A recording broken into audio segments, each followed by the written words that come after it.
buenas tardes a todos ustedes que a través de las redes sociales, el internet, están conectados para escuchar este ciclo de conferencias que iniciamos ayer en la tarde, relacionadas con las profecías bíblicas de los últimos días, porque hay profecías bíblicas de los últimos tiempos y las de los últimos días, cuando estamos hablando de la iglesia, porque las profecías de Israel de los últimos tiempos son diferentes a las profecías de la iglesia de los últimos días. Las profecías de la iglesia se terminan con el arrebatamiento de la iglesia, y las profecías de los últimos tiempos de Israel se terminan al final de la de la gran tribulación o la gran semana 70 de Daniel. Vimos ayer claramente que en Mateo 24, ojalá que todos hayan traído su Biblia, que en Mateo 24 Jesucristo profetizó hace 2000 años cuál sería la señal principal de que estábamos entrando al final de la era o de la historia humana.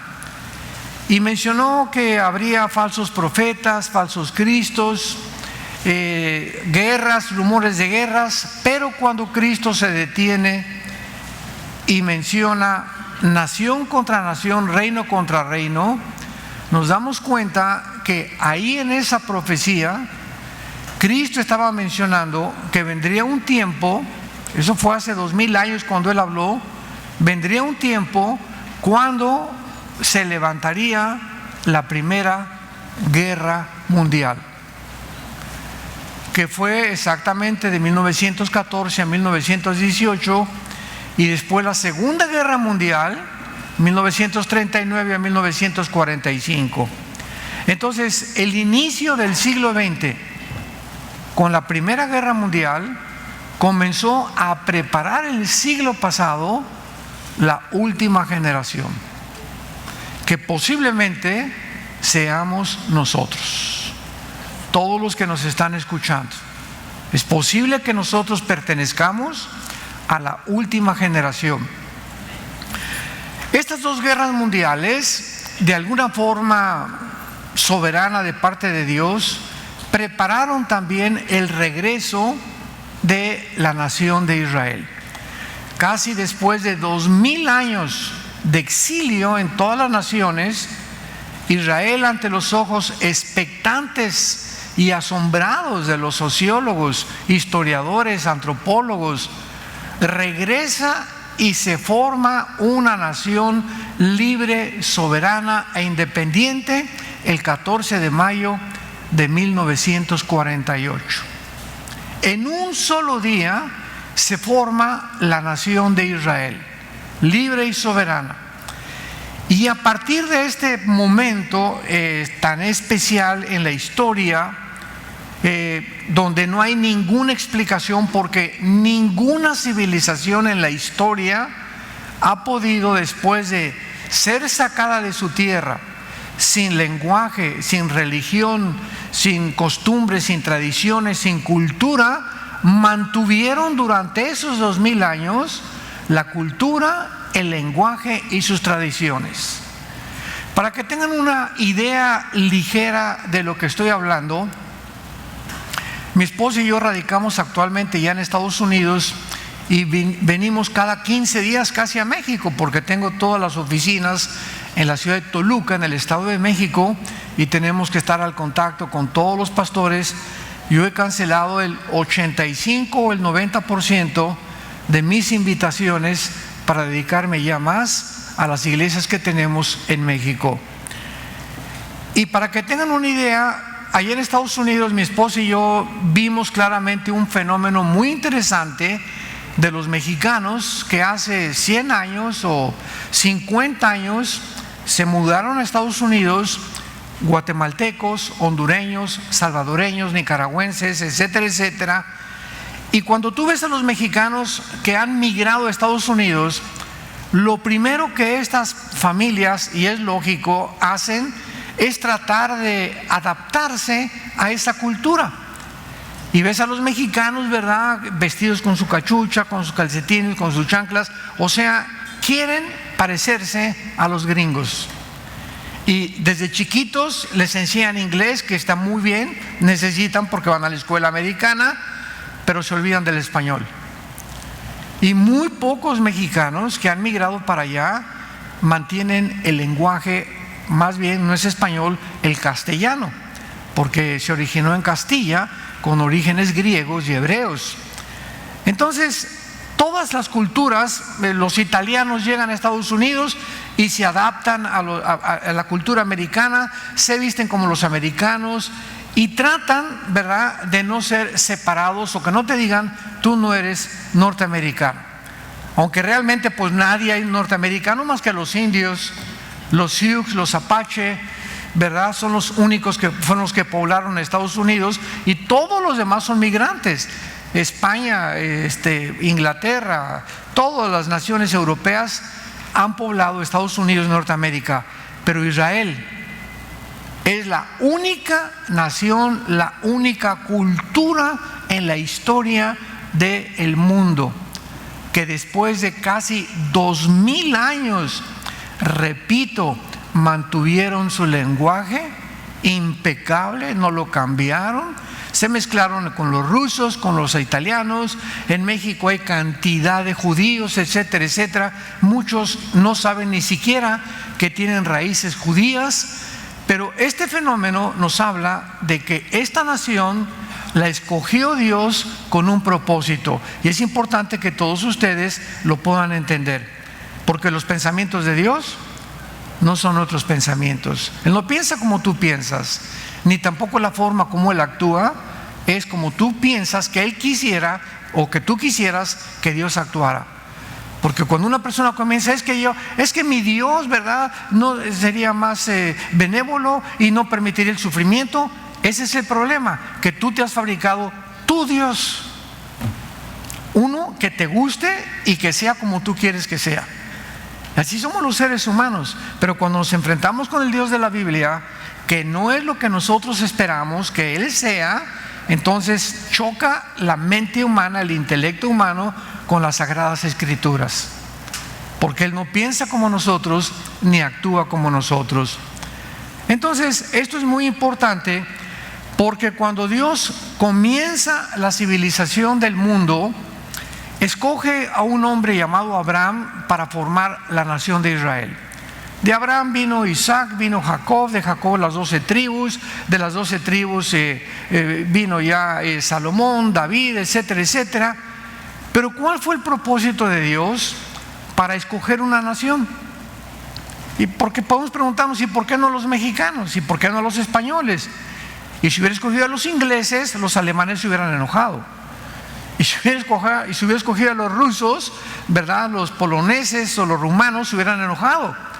La cuestión es que Dios le dio la gana, así con estas palabras, porque Él es soberano, escoger a Israel como el punto y la nación más pequeña del mundo.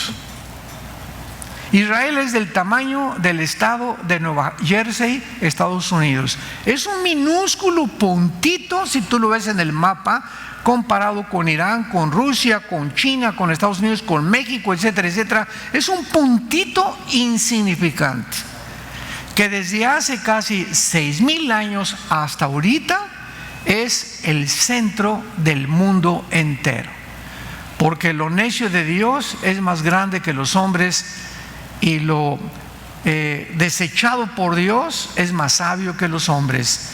Y Dios escoge lo que no es para avergonzar a lo que es. Dios escoge a un rey David, un jovencito de 16, 17 años, para pelear con un gigante y avergonzar el poder y la fuerza a través de aquello que consideramos nosotros débil y desechado por el mundo. Ese es el Dios que servimos. Entonces Dios escoge a Israel, y a través de ellos viene la Biblia. A través de los judíos, Romanos capítulo 9, a través de ellos viene la Biblia. A través de ellos viene genéticamente el Salvador, el Mesías. Y cuando Jesús aparece, Él tenía que demostrar con sus credenciales que él era el Mesías. Pero cuando él demuestra sus credenciales, lo rechazan porque había dos profecías en el Antiguo Testamento del Mesías que vendría. Una que vendría a liberar al pueblo de Israel, que se va a cumplir en los próximos años con el reino mesiánico. Pero había otra profecía, Isaías 53, desechado y despreciado por los hombres, varón de dolores, como que escondimos de él el rostro, fue menospreciado y no lo quisimos. El Mesías sería también un hombre que sufriría por los pecados del mundo entero. Entonces, cuando hace su aparición Jesucristo, ellos querían primero el rey y después el Mesías sufriente, y lo rechazaron, porque después del Domingo de Ramos, cuando Cristo entra en un burrito y no en un caballo blanco como todos los libertadores antiguos, después de las batallas entraban a la ciudad en un caballo blanco, seguido de sus ejércitos, se monta en un burrito y comienza a llorar y a decir: Jerusalén, Jerusalén, que matas a los profetas, no has conocido el día de tu visitación. O sea, no me han reconocido, y lo crucifican como si fuera un delincuente y un criminal. Y de ahí en adelante el cristianismo se convierte en el poder más fuerte de toda la historia. Escúchame con mucha atención, señores sociólogos que nos visitan, maestros de la universidad, politólogos que nos escuchan. La Biblia nos muestra que Jesucristo es el único hombre que dividió la historia. Me acuerdo en un programa de radio que un ateo me dijo: yo no creo ni siquiera que Jesucristo existió. Le dije: disculpe, ¿se acuerda usted en qué día es hoy? 8 de mayo de 1996.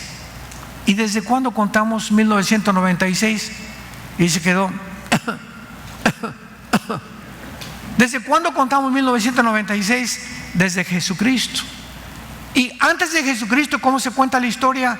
¿Antes de Buda o después de Buda? ¿Antes de Mahatma Gandhi o después de Mahatma Gandhi? ¿Antes de Zoroastro o después de Zoroastro? Antes de los más grandes líderes que tú me puedes mencionar. Cristo es tan impactante en la historia que divide nuestra misma historia y contamos nuestros días a partir de su muerte y resurrección. Y no solamente eso, es el único personaje en la historia que se celebra su cumpleaños. El 24 de diciembre, y aunque sabemos que el 24 de diciembre no nació Jesucristo, se aprovecha la historia porque lo instituyó la Iglesia Romana para poder tener un día en la historia en el que hasta los ateos cantan Noche de Paz. Hasta los ateos tienen cena. Y ese espíritu que cubre al mundo en Navidad, la mayor parte del mundo entero, es para acordarse del nacimiento del Hijo de Dios. Y en la Navidad hasta los ateos le regalan a su suegra un regalo. ¿De dónde viene esta cosa de los regalos en Navidad? Porque de tal manera amó Dios al mundo que dio. Dios inicia en la cruz el regalo a la humanidad. Les doy a mi Hijo. No tengo oro ni plata, te doy lo que tengo, dijo Pedro al que estaba paralítico: levántate en el nombre de Jesús. De ahí viene esa costumbre, y ahora nosotros comenzamos a otorgarnos regalos, pero no nos quedamos ahí tampoco. Jesucristo es el único hombre en la historia que también se celebra su muerte. Y en la famosa Semana Santa hasta los ateos vienen a Acapulco a descansar. Dividió la historia, se recuerda su nacimiento y se celebra su muerte y resurrección. Ni de Buda, ni de Zoroastro, de ningún Mahatma Gandhi, ni de ningún líder religioso que ha existido en la historia ha tenido el impacto que Jesucristo lo continúa teniendo. Y cuando Jesucristo viene y nos da la Biblia a través del pueblo de Israel, el pueblo de Israel lo crucifica. Pero los principios, escúchame, los principios y los códigos y la ética moral de la Biblia transformó el mundo entero. Porque Jesucristo viene y vuelve a levantar a la mujer. Antes de Cristo, todas las tribus y civilizaciones, los griegos decían, la mujer no sirve más que para tener hijos, para la cama y para cocinar. Los romanos, los árabes, los mismos judíos habían aplastado y considerado a la mujer como tómala y déjala, como un vaso desechable. Y viene Jesucristo y levanta a la mujer en la posición que, al grado y la santidad que Dios le da a la mujer, nos dice en 1 Pedro capítulo 3 versículo 18, que nosotros varones caminemos con ellas con sabiduría, dándole honor a la mujer como un vaso más frágil, para que nuestras oraciones no tengan estorbo. Cualquier varón que me escuche en esta mañana que trate mal a su esposa o a su novia o a su mamá o a su abuela, a cualquier signo femenino, no te puede bendecir Dios hasta que le pidas perdón y conviertas a tu esposa en la reina de tu casa y la trates con la dignidad y el honor que Dios nos manda a tratarlas. Y es cuando venimos a la iglesia cristiana y nos convertimos a Jesucristo que comenzamos a descubrir estas cosas. Tú y yo venimos de padres machos. Mi papá era un macho, lo reconozco, y era muy católico. Pero mi papá siempre, ¿verdad? Vi cómo maltrataba a mi mamá, cómo le gritaba, etcétera, etcétera. Y macho camacho. Y el hombre es aquí el que manda, y usted cállese y no me conteste, y métase allí hoy en la noche, no le doy de cenar, le dice a tu esposa. Y cuando nosotros nos convertimos en esto por herencia, porque genéticamente el varón está preparado para creer que la mujer es algo inferior a nosotros. Y así es como nos han educado. Pues vienes al cristianismo, y por eso tenemos nosotros los seminarios de matrimonios aquí en la Riviera Maya cada octubre, y durante el año, para comenzar a entrenarlos a ustedes, los varones, a enseñarles que al venir a Cristo, Dios nos muestra cómo tratar a una mujer. Y hasta que tú no aprendes esto, no puede Dios bendecir tu vida, ni tu trabajo, ni tu salud. Esta es la importancia de que nos dejaron la Biblia. Y Cristo viene a través de los judíos. ¿Tenía que venir a través de alguna civilización? Dios escogió a la nación de Israel. Entonces, esta es la razón por la cual Israel se convierte en el centro, lo más pequeño geográficamente, se convierte en el centro, en el blanco, donde las profecías de los últimos tiempos se van a cumplir, con el propósito que pongamos nuestros ojos en la nación de Israel. Muy bien. En febrero de este año, Rusia invade Ucrania. Todo está relacionado con Israel. Se van a sorprender.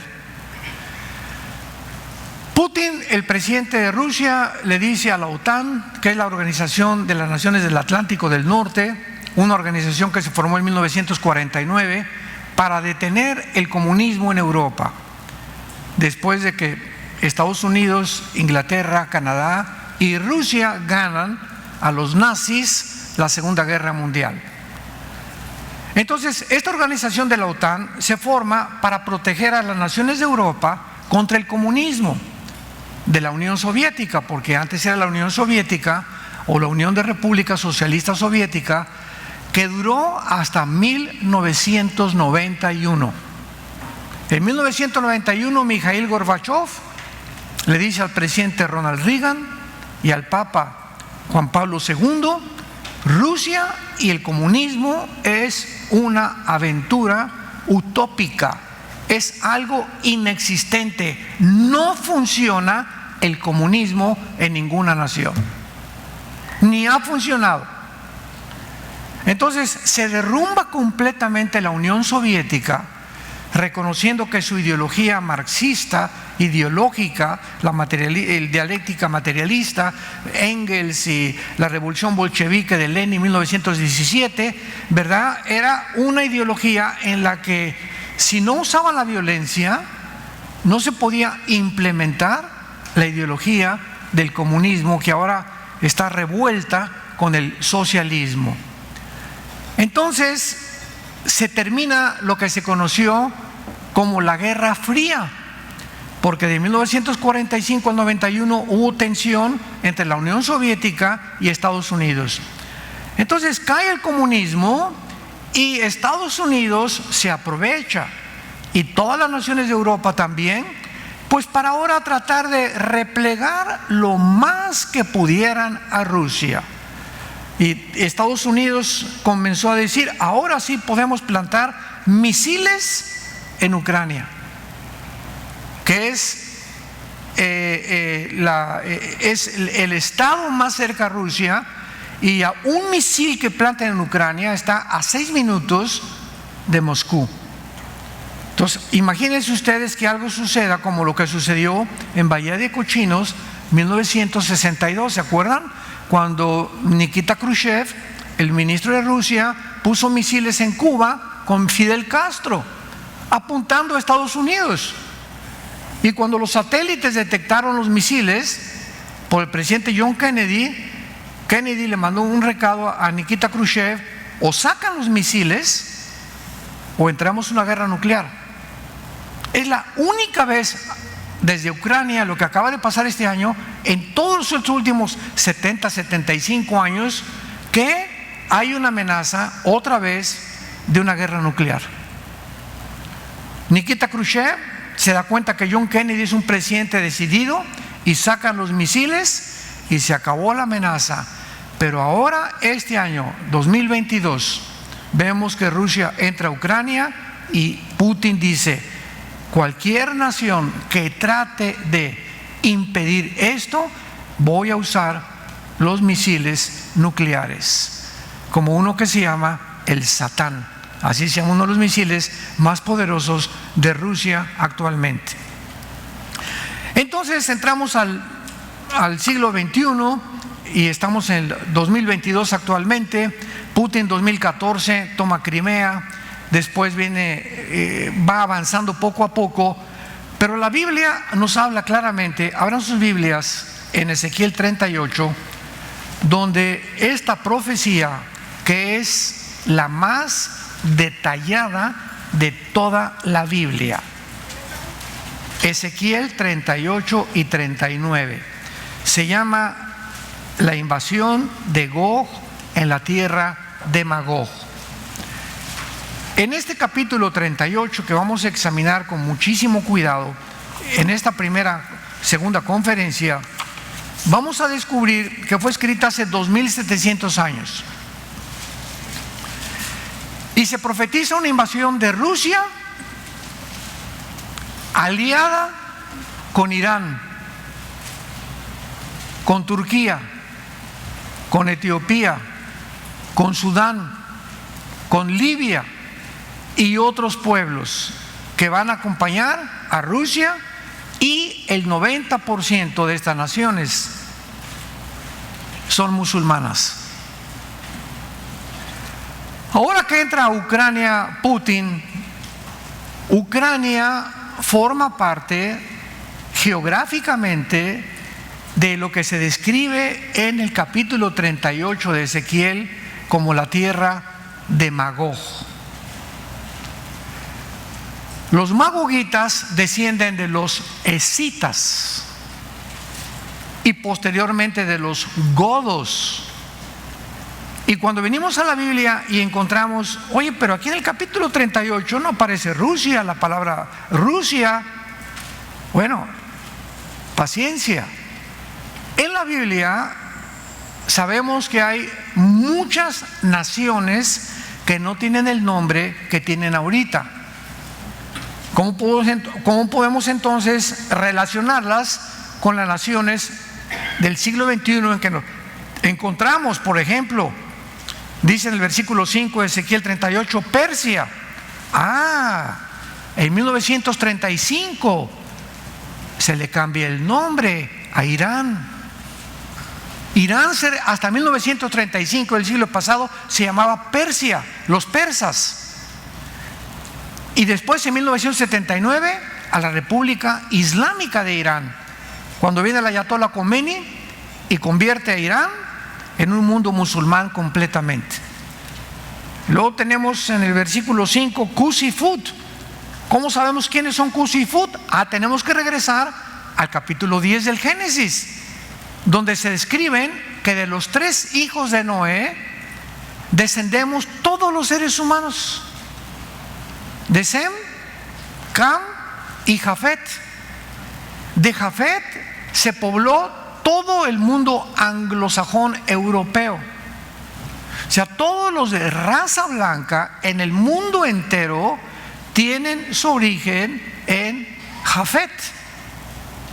Todos los indígenas y los chinos y los asiáticos, desde los indígenas de Estados Unidos, los Sioux, los Cherokee y todas las indígenas mayas, tlaxcaltecas, aucas, etcétera, etcétera, por todo Centroamérica, que entraron por el estrecho de Bering de Asia, descienden de los semitas. Y todos los africanos y todo el continente africano descienden de Cam. Entonces, cuando la Biblia dice Cus y Fut, me estoy adelantando bastante a este estudio, recurrimos a Génesis 10 y nos damos cuenta que descienden del continente africano que fundó Cam. Y todos estos pueblos que están al norte de África son los que se van a unir finalmente con Rusia para atacar Israel. Pero no me quiero adelantar y vamos a comenzar leyendo. Vino a mí palabra de Jehová, Ezequiel 38, versículo 1. Hijo de hombre, pon tu rostro contra Gog en tierra de Magog. Gog no es el nombre de una persona, es el título, como el zar o como el presidente, o sea, es un título que se le da a un comandante en jefe, a un líder. Entonces vemos aquí que la palabra Gog es el nombre que se le da a un líder que se iba a levantar en la tierra de Magog. A los que les interese, Magog o los magogitas comprenden la zona geográfica desde el nororiente de Europa, donde está Estonia, Lituania, Latvia, casi Finlandia, que también está casi con frontera con Rusia, y toda esa zona que va bajando por Rusia, Ucrania. Ucrania es magogita, pertenece a la zona de Magog. Kirguistán, Kazajistán, Turkmenistán y todas estas naciones o repúblicas que se dividieron en 1991 y se independizaron de la Unión Soviética, formaban el 30% de la tierra de la Unión Soviética. O sea que en 1991, cuando cae el comunismo, Rusia pierde el 30% de su territorio. Imaginémonos nada más. Y Putin llega ahora en el año 2000 a Rusia, que ya no es la Unión Soviética, ahora es Rusia, y su sueño es volver otra vez a restaurar la antigua Unión Soviética para darle el poder que tenía antes la Unión Soviética o que tuvo durante algún tiempo, y comienza a tratar de recobrar todas estas repúblicas y todas estas naciones para que se cumpla la profecía de Ezequiel 38. Cuando comenzó la amenaza en enero, a finales de enero de este año 2022, y los noticieros y los periódicos decían: es que Putin está a punto de invadir Ucrania. Yo tengo amigos que quiero mucho, ¿verdad?, que también están dentro de la escatología, historiadores, y me dijeron: no, Putin no se va a atrever a invadir Ucrania. Y cuando yo les dije: es que está en la Biblia, Me dijeron, ¿dónde? Y le dije, estudia la zona geográfica de los magogitas. Y Ucrania es la principal nación que forma parte del interés de Rusia, porque es la frontera casi con la mayor parte de Europa. Y ahora que entró Putin a Ucrania, lo he dicho y lo pueden ver ustedes, tengo conferencias sobre la invasión con muchos detalles, lo dije una y otra vez, Putin no va a dejar Ucrania y nunca lo van a sacar de Ucrania para que se cumpla la Biblia. Porque Ucrania forma parte de la región de los magogitas, geográficamente hablando. ¿Cómo nos podemos adelantar, verdad? Qué maravilloso que podamos tener esta perspectiva y esta visión de las Escrituras. Entonces Putin no se va a salir. ¿Y qué hizo Estados Unidos? Pues vamos, sanciones económicas. Y quitémosle las transferencias del SWIFT famoso, con lo que se hacen las transferencias de un banco a otro, para que Rusia quede aislado y la nación Europa ya no tenga tratos con él, ni Estados Unidos, etcétera, etcétera. Y cuando Estados Unidos convenció, el presidente Biden, a la Unión Europea y a la OTAN que sancionaran económicamente a Rusia, cometieron el error más grande del mundo. Número uno, Putin no se va a salir de Ucrania con las sanciones que le pongan. Número dos, estas sanciones económicas, como el tiro se le salió por la culata, fueron contraproducentes, porque en ese momento se les olvidó, no sé, están tarados, ¿verdad? Muchos estadistas, se les olvidó que Rusia provee el 60% del gas a Europa. Lo único que le cuesta a Putin es cerrar la llave, como lo está haciendo ya con dos naciones ahorita, con Finlandia y con Suecia, que están amenazando entrar a la OTAN, y ya le está amenazando con cerrarles el gas. Y ahora Alemania, hay un gasoducto de Rusia, apúntalo, se llama Nord, N-O-R-D, Nord Stream, como si fuera arroyo, que es un gasoducto que viene de Rusia y llega a Alemania, y Alemania distribuye el gas a Europa. Entonces, cuando Putin entra a Ucrania y amenazan sanciones económicas, Alemania no le entra, porque Alemania distribuye el gas. Y después alguna conspiración hubo entre Alemania y antes de que Angela Merkel saliera con Putin, y se confabulan, y entonces dice Alemania, no, pues para que no quedar mal, ¿verdad? Con la Europea, yo también, pero Alemania no manda ejércitos a Ucrania. Y entonces manda un dictamen a Alemania, a los países europeos, diciéndoles, no le entren a sanciones económicas porque nos quedamos sin gas. Y ahora que venga el invierno, que vamos a sufrir como no se imaginan. Entonces, todos estos intereses económicos fue un error de cálculo gravísimo. Ya no hay estadistas como Margaret Thatcher, como Henry Kissinger, que fueron personas con una visión tremenda. Kissinger lo dijo hace 30 años, no provoquen a Rusia, es un oso dormido. Y ahora entonces Estados Unidos, no, pues hay que mandar ayudar a Ucrania, y está mandando misiles. Esta semana Biden va a mandar misiles, y mientras más armas mande Europa a Ucrania, más se enoja Putin, más se fortalece, y en cualquier momento Putin se une con China, Putin se une con Corea del Norte, Putin se une con Irán, y Putin se une en estos días con Turquía, que pertenecía a la OTAN, pero Turquía, cuando oyó que Finlandia y Suecia van a unirse a la OTAN, el presidente Erdogan de Turquía dice, ni de chiste, yo me salgo de la OTAN. ¿Por qué? Porque Finlandia y Suecia, supuestamente, dice el presidente de Turquía, financian a los kurdos, que es un grupo que está entre Armenia y Turquía. Y entonces, si los financian, yo no voy a estar con ellos de ninguna manera, y me salgo de la OTAN. Y los países europeos, sí, que se salga de la OTAN Turquía.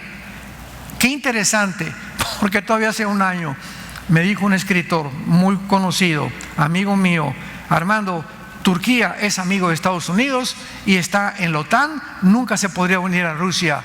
Y en una semana cambió la geopolítica del mundo entero. Así de impredecible estamos viviendo en un mundo que en días cambia completamente. ¿Quién esperaba la pandemia? ¿Quién esperaba que iba a llegar el momento que ni a la playa te iban a dejar entrar? Cuando en la playa tienes el yodo y el oxígeno para respirar, para fortalecer tu sistema inmune. ¿Cuándo íbamos a imaginarnos que iban a cerrar los parques? Que iban a entrar a una irracionalidad tan impresionante por este bicho que es real, pero que los políticos lo aprovecharon para poder controlar y aumentar el control sobre nosotros. Ahora no haces esto, y no entras a ese restaurante, y no entras a este gimnasio, y no vas a esa playa, y todos, sí señor, sí señor, sí señor, obedeciendo, porque nos obligaron. Y en países que mandaban a los soldados, como en China, a golpearlas a las personas que no trajeran el pañal aquí en la boca. Vivimos un mundo impredecible, donde ya no sabemos de qué forma el gobierno está cada día más controlándonos y controlándonos y controlándonos. Hemos perdido nuestras libertades y derechos individuales. Nunca en la historia de la medicina se prohibía que te pusieran una medicina sin tu consentimiento. Y es la primera vez en la historia en que se obligan las vacunas. Y si no te vacunas, no te doy un pasaporte. Y si no te vacunas, no entras a mi país. Impresionante, increíble. Cuando somos, como dicen las que están en contra del aborto, soy derecho de mi cuerpo, yo puedo abortar lo que yo quiero. Y nadie ha dicho, ¿verdad? Yo soy derecho de mi cuerpo, y si me quiero poner la vacuna me lo pongo, y no, nadie me puede obligar.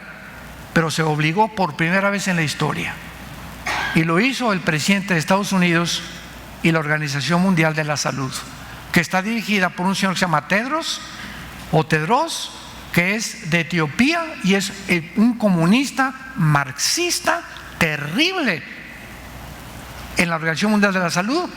Y la Organización Mundial de la Salud la controla Bill Gates, el 90% de su dinero. Entonces el mundo ya está controlado por una élite de familias y no por la soberanía nacional de las naciones. Ya las naciones se están tratando a través de la agenda global robarles la soberanía nacional para que el mundo quede en manos de un grupo de 6 familias.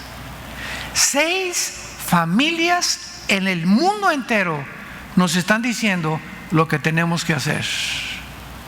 Ya no tu presidente, ya no el gobernador, este grupo que está formado por la Organización Mundial de la Salud y por las Naciones Unidas. ¿Y quiénes están atrás de esas organizaciones? Facebook, Mark Zuckerberg, Bill Gates y su esposa, bueno, ya se acaban de divorciar,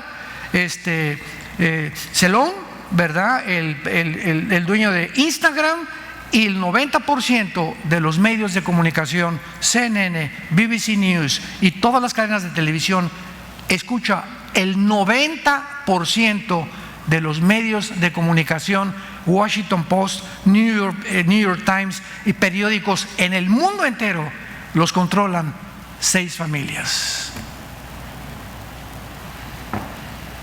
La única cadena en Estados Unidos que se ha librado ha sido Fox News, que no ha querido adaptarse a la agenda globalista.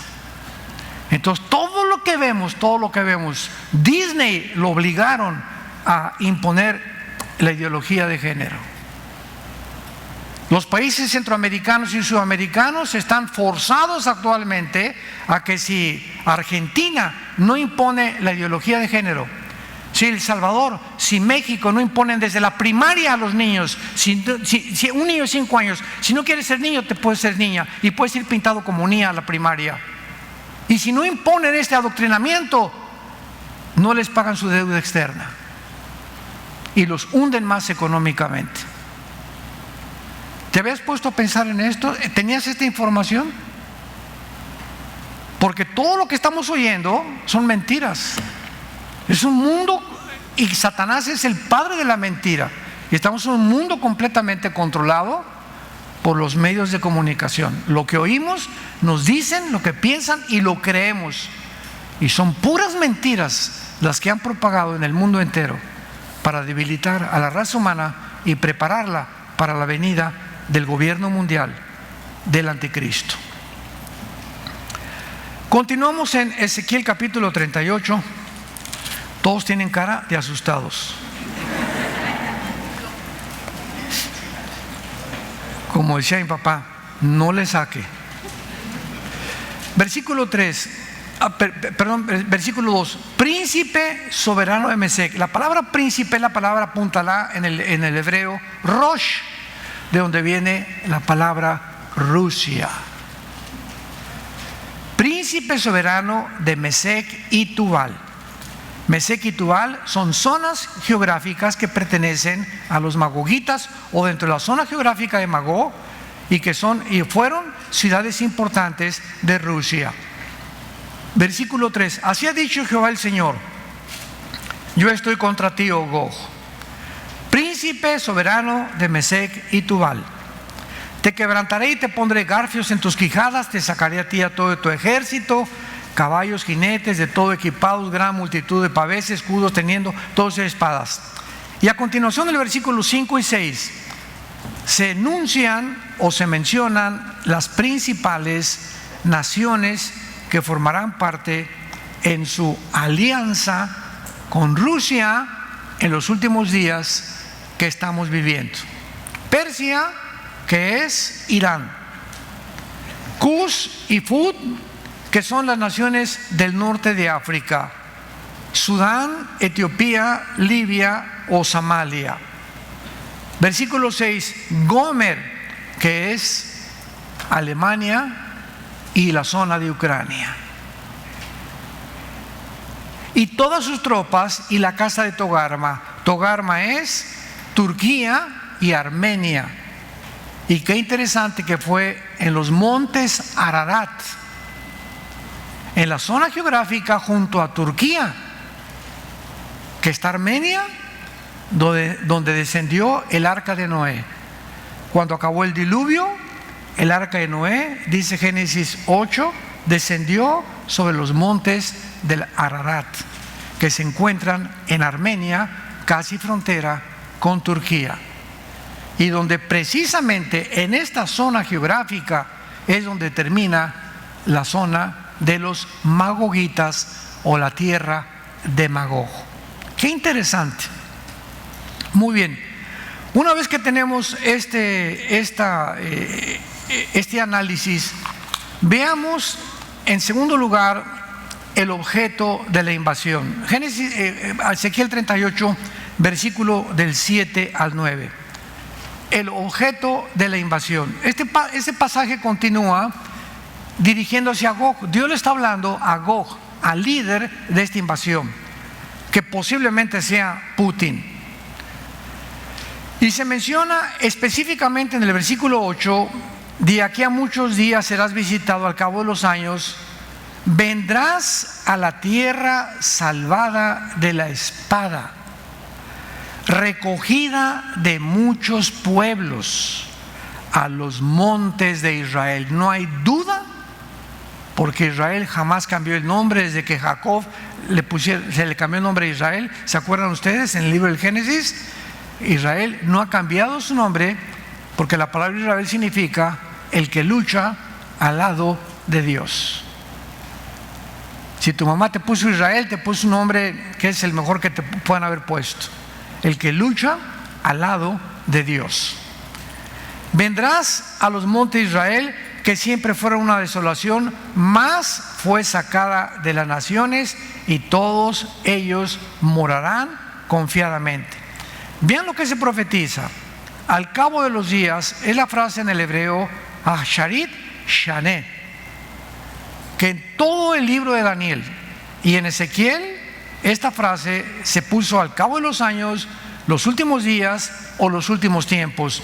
Así fue como se tradujo desde la versión King James hasta la versión Reina Valera de 1960. Al final de los tiempos o al final de los días vendrás número 2, a la tierra salvada de la espada, que fue Israel. ¿Y cuándo fue salvada? Hasta 1948, cuando se convirtió en una nación. Recogida de muchos pueblos. 1948, Israel. De Rusia, de Inglaterra, de Francia, de México, llegan los judíos y se van a su tierra. La mayor parte de ellos, ahorita es una nación como con casi 6,5 millones de judíos. En el mundo entero hay aproximadamente 15 millones de judíos. Así que más del 50% ya de los judíos en el mundo están viviendo en la zona de Israel, que siempre fueron una desolación y que hace 2700 años anunciando que hay una invasión futura, tal vez el año que entra, que Rusia se una con todas estas naciones musulmanas y se vengan contra Israel. Putin no se va a quedar con Ucrania solamente.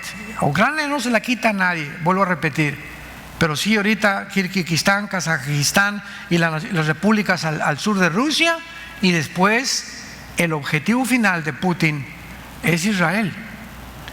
¿Por qué digo esto? Porque Israel está rodeada principalmente de dos naciones que son aliadas de Rusia, geopolítica, política, económica y militarmente. Una de ellas es Siria. Rusia tiene en Siria la única base naval en el mar Mediterráneo, con acceso al Mediterráneo. Putin ha defendido, ustedes lo han visto en los últimos años, la guerra civil de Siria, y si se levantaron los rebeldes, nadie ha podido terminar con la familia Assad, que es el presidente actualmente de Siria. Su papá y su abuelo fundaron este clan. Entonces, Rusia tiene en Siria la frontera norte, que es donde está Galilea o el mar de Galilea con Siria, que se llama los montes del Golán, que fueron reconquistados por los judíos en la guerra de los 6 días, junio de 1967. Capturaron las colinas del Golán, que es la frontera con Siria, y desde ahí los judíos están viendo a los sirios y los cañones que están apuntando y los misiles que ya tiene Rusia apuntando a Israel en Siria. Y la segunda nación estratégica para Rusia es Irán.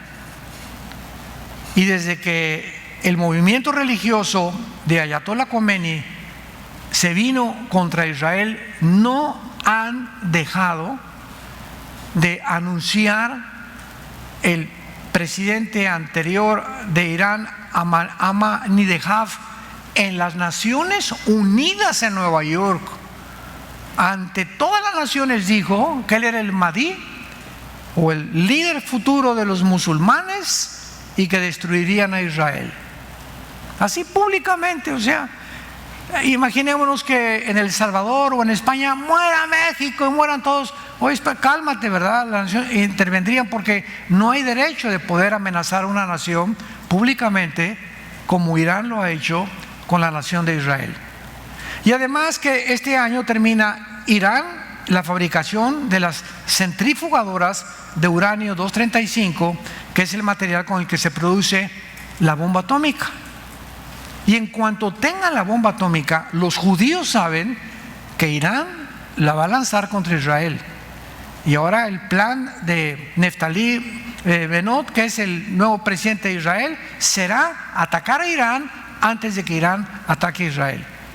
Y entonces va a intervenir Rusia, porque Irán es compadre de Putin, lo mismo que Assad de Siria. Entonces vemos cómo se está rodeando Israel de todos sus enemigos principalmente, y cómo el cuadro que vemos es el cuadro que la Biblia nos describió hace más de 20 siglos. Señores que son escépticos de la palabra de Dios y que dicen que Dios no existe. Solo Dios pudo habernos escrito esto con tanta anticipación, como dijo el Señor Jesús, para que cuando comience a suceder, recuerden que yo se los dije con mucha anticipación. ¿Cuál es el propósito de las profecías bíblicas? Que te prepares para encontrarte con tu Dios. Que te arrepientas de todos tus pecados, que tomes a Dios en serio, que consideres que sin Dios no eres absolutamente nada ni nadie. Porque si mueres vas a pasar por el mundo como pasó una vaca y como pasó un caballo. La vaca se levanta y come pasto, trabaja en el arado y en la noche se vuelve a dormir. Hay seres humanos que solo viven para eso. Se levantan, van a trabajar, comen, cenan, y así te pasaron 30, 40 años de tu vida. Tal vez hiciste mucho dinero, llegaste a ser presidente de alguna nación o destacaste popularmente en algo, y cuando mueras, dice la Biblia, regresas a las tinieblas. Viviste en tinieblas. Tú creíste que el dinero y que la fama y la popularidad y la belleza eran el principal propósito que le diera sentido a tu vida. Pero Jesucristo dijo: eres un necio, porque ¿de qué le sirve al hombre ganar el mundo si pierde su alma? ¿No quisieras tú en esta mañana arrepentirte de tus pecados, venir a la cruz, encontrarte con Dios e iniciar una nueva vida de propósito, de sentido, para que cuando tú mueras, te mueras en paz? No hay cosa más maravillosa que saber que el momento que te digan usted va a morir, o tiene una semana, o te agarra de repente un balazo, una tinieblas, el tsunami, un terremoto, mueras en paz, porque sabes que simplemente la muerte es pasar de este mundo a un mundo mucho mejor, donde Jesús fue a preparar morada para todos aquellos que le siguieron mientras estuvieron en este mundo. Señor, te damos gracias por tu palabra en esta mañana. Te damos gracias por la esperanza a la que nos has llamado, en la cual haríamos bien en estar firmes hasta el fin, creciendo en la gracia y el conocimiento de Jesucristo, haciendo las cosas que son agradables delante de tus ojos, llevando fruto en toda buena obra, fortalecidos interiormente con tu espíritu y comunicándole al mundo, un mundo loco que nos rodea, un mundo que se encuentra en una total oscuridad, que Jesús vive, y que la resurrección de Jesucristo nos ha dejado la garantía de volver a vivir con Él. Muchos creen en la resurrección históricamente, pero no conocen el poder de la resurrección, que es tener una comunión diaria, no con un maestro de moral que está muerto, ni con un líder que enterraron. El cristianismo es una relación diaria, viva, orgánica, dinámica, con alguien que vive, y su nombre es Jesús. ¿Qué tengo que hacer?, me preguntarás, para poder iniciar esta relación con Jesús. La Biblia dice: arrepiéntete de tu vida. En otras palabras, reconoce que hasta este momento tú has vivido como te ha dado la gana, en tus propias filosofías, en tus propios pensamientos, en tus propias deducciones, en tu propia perspectiva de la vida. Y por eso te encuentras tan confundido, tan confundida, con desesperación, con ansiedad, con incertidumbre para vivir, porque no tienes a un pastor. En segundo lugar, cree que Jesús en la cruz pagó la deuda de todos tus pecados y de todos mis pecados, y que esa sangre preciosa que Él derramó tiene el poder en este momento, en esta mañana, en este instante, de limpiarte, de lavarte y prepararte para el día de tu muerte. Y recíbelo en tu corazón, porque ahora crees que Él vive. Dile: Señor, entra a mi vida como mi Señor, mi Salvador. Te doy gracias por tan grande salvación. En tu nombre precioso, Jesús. Amén. Gracias a Dios por esta palabra. Gracias a Dios por este libro maravilloso. Nada más imagínate esto. Este libro es la única, en los billones de volúmenes de literatura que hay en las librerías, billones, es el único libro que es luz. El único mapa. No hay otro. Muéstrame el Ramayana, el Tripitaka de Buda, el Veda de los persas. Mencióname el libro religioso, el Corán, que tú me quieras mencionar. No se compara con este libro. Y este libro que fue escrito por el Espíritu Santo para nosotros, para su pueblo, te ha hecho un llamado esta mañana a que vengas a la cruz. Todos ustedes que en esta mañana hicieron esta oración por primera vez, invitando a Jesús a su vida, si tú hiciste esta oración esta mañana y el Espíritu Santo ha tocado tu vida, ahí desde tu lugar, levanta tu mano. Gracias a Dios. ¿Alguien?